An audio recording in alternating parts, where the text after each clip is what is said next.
बिस्मिल्लाहिर्रहमानिर्रहीम। आज हम डिस्कस करेंगे सेक्शन 79 पीपीसी को, जो ये प्रोवाइड करता है कि कौन सा ऑफेंस नॉन ऑफेंस हो जाएगा, यानी वो जुर्म है लेकिन जुर्म नहीं रहेगा सेक्शन 79 की रूल से की वजह से। Act done by a person justified by mistake of fact in good faith believing himself justified by law, यानी करने वाला आदमी नेक नियति से यह समझता है कि वो कानूनन ये करने का पाबंद है या वो ये यकीन रखता है due to mistake of fact, तो वो एक्ट जो है वो जुर्म नहीं रहेगा। इस पे डिटेल बात करने से पहले इट विल बी प्रॉपर कि मैं इसकी जो डेफिनेशन प्रोवाइडेड है सेक्शन 79 पीपीसी की वो आपके सामने एक दफा पढ़ दूं, फिर आगे बात करते हैं। Nothing is an offence which is done by any person who is justified by law और who by reason of mistake of fact and not by reason of mistake of law in good faith believes himself to be justified by law in doing that act, यानी कोई भी ऐसी चीज जुर्म नहीं है जो करने वाला कानूनन जवाज रखता है, जस्टिफाइड बाय लॉ है, या जस्टिफाइड बाय लॉ है, ये कानूनी जवाज रखता है कि वो ये कानूनन करने का कर सकता है, या मिस्टेक ऑफ फैक्ट की वजह से उसको ये मुगालता है इस फैक्ट के बारे में, लेकिन इन गुड फेथ वो बिलीव यही करता है कि वो जस्टिफाइड बाय लॉ है वो एक्ट करने में, तो वो जुर्म नहीं होगा। इस सेक्शन के साथ इलस्ट्रेशन भी प्रोवाइडेड है, और to be concise and precise illustration की वैल्यू वैसी ही है जैसी सेक्शन की है, क्योंकि what the legislators have deemed appropriate और keeping in view the object,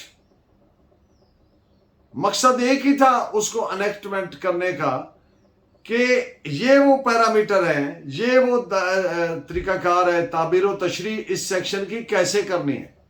तो एक मिसाल के जरिए या ज्यादा इलस्ट्रेशंस के जरिए, वजाहतों के जरिए उसको बयान किया जाता है, लिहाजा उसकी वैल्यू ऐसी ही है। अब इलस्ट्रेशन क्या प्रोवाइडेड है?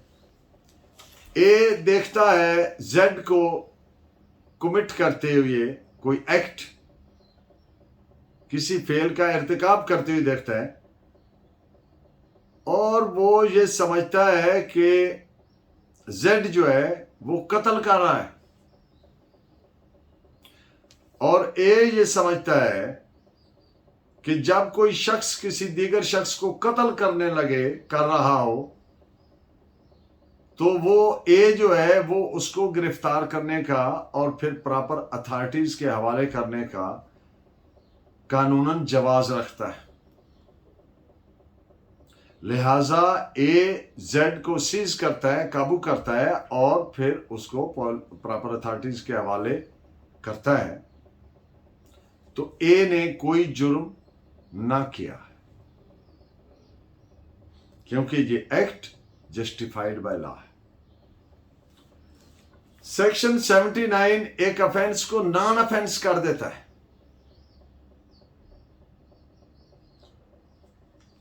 सिर्फ उस सूरत में जब ऑफेंडिंग एक्ट के करने का वो कानूनी जवाज रखता हो। The act is actually justified by law, या नेक नियति से इन गुड फेथ वो ये समझता हो कि जस्टिफाइड बाय लॉ है, यानी वो कानूनन करने का जवाज रखता है। सेक्शन 79 और सेक्शन 76 पीपीसी एनालोगस है, मिलती जुलती है। इनमें फर्क सिर्फ यह है कि सेक्शन 76 में एक शख्स ये यकीन रखता है, believes himself to be bound by law, कि वो कानूनन करने का ये पाबंद है, meaning he acts under the compulsion of law, कानून की मजबूरी के तहत वो ये काम करता है। जबकि सेक्शन 79 में he believes that his act is justified by law, वो इस यकीन के तहत काम करता है कि उसका ये जो एक्ट है, फेल है, ये कानूनी जवाज रखता है, वो ये कानूनन कर सकता है। इन पॉइंट्स पे आप एक जजमेंट नोट फरमाइए। 1949 BUR.LR/SC112। अब अदालत से कोई प्रॉपर्टी जो अदालत की कस्टडी तहवील में है, अदालत के हुक्म से कोई आदमी ले जाता है, तो ये सिरे से जुर्म ही नहीं है। और इसके लिए चैप्टर 4 ऑफ द पीपीसी जो आज हम डिस्कस कर रहे हैं, जो प्रोवाइड करता है जनरल एक्सेप्शंस, यानी कौन से ऑफेंसेस ऐसे हैं जो अदरवाइज तो ऑफेंस हैं, आम हालात में वो जुर्म है, लेकिन वो कौन से हालात हैं जिनमें वो जुर्म नहीं है। तो इसके लिए जब अदालत के हुक्म पे एक एक्ट किया गया है, कोई चीज फॉर इंस्टेंस अदालत की तहवील में है और अदालत के हुक्म पे वहां से रिमूव की गई है, तो ये ऑफेंस नहीं बनता, और इसके लिए सेक्शन 4 को भी इन्वोक करने की जरूरत नहीं है। This is reported as AIR 1933 Madras page 636। अब एक बात कि ये जो जनरल एक्सेप्शंस हैं, ये क्या सिर्फ उन दफात, उन जराइम की सूरत में है जो पीपीसी के तहत प्रोवाइडेड है? The answer is no. ना सिर्फ पीपीसी के तहत दिए गए जराइम को ये अप्लाई करती है जनरल एक्सेप्शंस, बल्कि अब आप सेक्शन 40 और 41 पीपीसी को देखें तो वहां पे जो वर्ड ऑफेंस को डिस्क्राइब किया गया है, तो उसमें वो ऑफेंसेस जो पीपीसी में है या जो स्पेशल और लोकल लॉज के तहत है। बात मुख्तसरन सादा ये है कि ये पीपीसी के तहत दिए गए जराइम को भी अप्लाई होते हैं, और उसी तरह से स्पेशल या लोकल लॉ के तहत जो जराइम दिए गए होंगे उनको भी उसी तरह से एप्लीकेबल। इस पे आप नोट फरमाइए 1984 Allahabad LJ 1254। Mistake of law, आप एक मैक्सिम देखते हैं, वकला साहबान बड़ा रिपीटेडली वो ये बात उनके सामने आती है कि मिस्टेक ऑफ लॉ या ignorance of law is no excuse. यानी कोई बंदा ये नहीं कह सकता कि मुझे तो इस कानून का पता ही नहीं था, ये कोई डिफेंस नहीं है, क्योंकि कानून ये कहता है कि कानून का जानना हर शख्स पे, हर फर्द पे जरूरी है। ये इस मैक्सिम पर बेस्ड है, इस असूल पर बेस्ड है ये मैक्सिम। और ये इस असूल पर नहीं है कि everybody is presumed to be knowing the law. इस मफरूजे पर नहीं है कि हर शख्स कानून जानता है। अगर इस मफरूजे पे बेस करेंगे तो ये जो एक्चुअल फैक्ट्स हैं उनसे कंट्रेरी हो सकता है, मुतजाद हो सकता है। अब यहां पर बाय द वे एक बात कर दूं जो इस जजमेंट में तो नहीं है, मैं खुद कर रहा हूं, वो ये है कि कानून तो बहुत वसी है और कौन चलता फिरता हर शख्स क्या इतना एनसाइक्लोपीडिया है कि वो सारे कानून को जानते। इस सारी बात के बावजूद ये नहीं एक्सक्यूज दिया जा सकता, वरना सोसाइटी में क्यास पैदा हो जाएगा।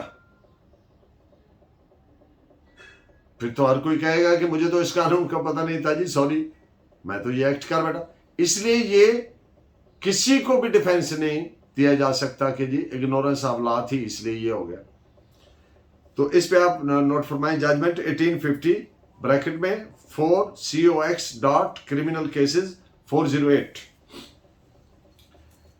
मिस्टेक ऑफ लॉ दो पहलुओं का अहाता करती है, इसमें दोनों चीजें शामिल तस्वर होंगी। इग्नोरेंस ऑफ लॉ या मिस्टेक ऑफ लॉ में दोनों चीजें, एक एग्जिस्टेंस ऑफ लॉ यानी कानून का मौजूद होना, एग्जिस्ट करना, और दूसरा कंटेंट्स ऑफ लॉ कि उस कानून के कंटेंट्स क्या है, किन चीजों पर वो मुश्तमिल है। ये दोनों इसमें शामिल तस्वर होंगे। This is reported as AIR 1951 Orissa 284 page है। मिस्टेक ऑफ लॉ भले डिफेंस नहीं है, लेकिन पहले ये जजमेंट लिख लें कि मिस्टेक ऑफ लॉ किसी भी सूरत में बतौर डिफेंस नहीं लिया जा सकता। This is reported as 1969 Madras LR criminal 103। अब वो बात मैं दूसरी कर दूं, मिस्टेक ऑफ लॉ चाहे डिफेंस नहीं भी है, लेकिन जब अदालत सजा देने लगेगी, कन्विक्ट करने लगेगी, एक चीज यकीनी है कि वो इसको कंसिडर इस पैरामीटर में करेगी for purposes of mitigation of sentence, सजा में कमी के लिए, और उसके लिए कोर्ट के पास क्राइटेरियाज मौजूद होते हैं जिससे कोर्ट ये समझती है कि ये आदमी जेन्युइनली बोनाफाइडली इसको इसका पता हो नहीं सकता था, लेकिन वो डिफेंस नहीं दिया जा सकता, तो इसलिए सजा में कमी की बुनियाद ये हो सकती है, उसके लिए इसको कोर्ट कंसिडर बहरतौर कर लेती है। This is reported as PLD 1962 Lahore 558 and AIR 1965 Supreme Court 722। Mistake of fact की वजह से अब मैं आपको एक दो मिसालें देता हूं। मुल्जिम जेन्युइनली ये यकीन रखते हुए रात के वक्त जंगल में उसने समझा कि उस पर कोई खूनखार जंगली जानवर उसकी तरफ बढ़ रहा है, उसने फायर किया और वो मर गया, तो पता चला वो तो कोई इंसान था। अब ये क्या है, ये मिस्टेक ऑफ फैक्ट है।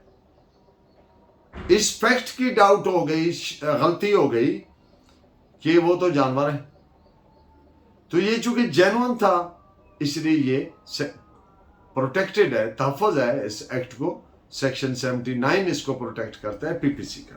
दिस इज रिपोर्टेड है 1978 क्रिमिनल लॉ जर्नल 1305 उड़ीसा। अगर कोई शख्स इन गुड फेथ नेक नियति से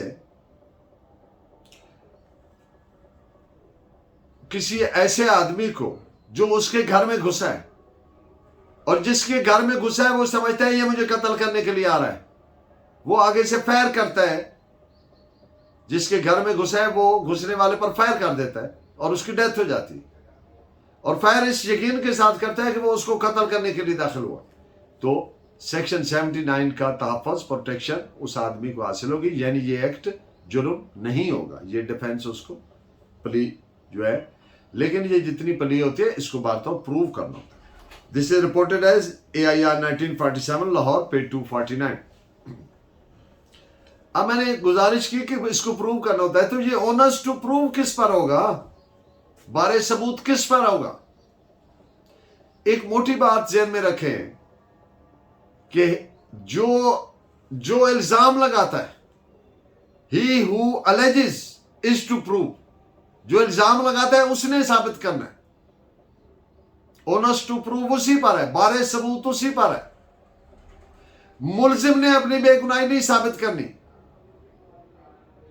जिसने इल्जाम लगाया है, जो कंप्लेनेंट है, मुद्दई है, उसने साबित करना है कि ये इसने जुर्म किया है। और ये जो उसने कहा जी A ने B को कत्ल कर दिया मिसाल के तौर पर, अब ये इल्जाम है, अब A के खिलाफ क्या सबूत है उस इल्जाम की तायद में, ये इल्जाम लगाने पर लाजिम है। अब एक और इंस्टेंस मिसाल आपको दे दूं, सेक्शन 79 के तहत पुलिस मैन देखता है कि एक आदमी कपड़ा लेकर जा रहा है, थोड़ा डाउटफुल कंडक्ट उसको लगता है कि ये कपड़ा जो है ना ये लगता है चोरी का है, वो उसको रोकता है। और उससे इंटरोगेशन करता है, सवालात करता है, जिससे वो और ज़्यादा एम्बेरस हो, कंफ्यूज हो के कोई तसल्ली बख्श जवाब नहीं दे पाता पुलिस वाले को। अब पुलिस वाले को बोनाफाइडली ये यकीन हो जाता है कि ये चोरी का माल है, तो वो उस कपड़ा को, उस माल को अपनी कस्टडी में लेकर उस आदमी को अरेस्ट कर लेता है। लेटर ऑन पता चलता है कि वो ऐसा नहीं था, ना वो चोर था, ना वो चोरी का माल था।